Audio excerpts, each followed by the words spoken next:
શહેરમાં મેટ્રો રેલનો પ્રથમ તબક્કાનો લગભગ 38 કિલોમીટરનો રૂટ તાજેતરમાં જ ભારત સરકારે મંજૂર કર્યો છે અને પ્રથમ તબક્કામાં ભારત સરકાર રાજ્ય સરકારને 2000 કરોડ રૂપિયાની મદદ પણ કરવાની છે।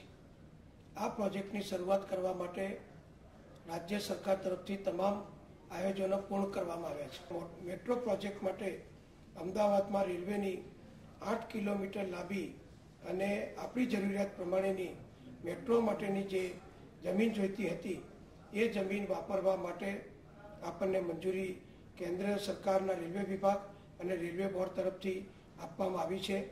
એટલે અત્યારે અમદાવાદમાં જે 7 રેલવે સ્ટેશનો આ મેટ્રોના બનવાના છે એમાંથી 5 સ્ટેશન હવે રેલવેની જમીન ઉપર આપણે બનાવીશું।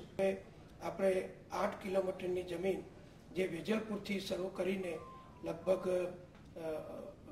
ગાંધીગ્રામ રેલવે સ્ટેશન સુધીની તમામ આપણે વાપરી શકીશું અને એનો આપણને લાભ છેક રાણીપ સુધીના વિસ્તાર માટે આ મેટ્રો પ્રોજેક્ટની 5 રેલવે સ્ટેશનો બનાવવાનો અને એલિવેટેડ કોરિડોર ઉપર રેલવે બનાવવાનો લાભ મળશે।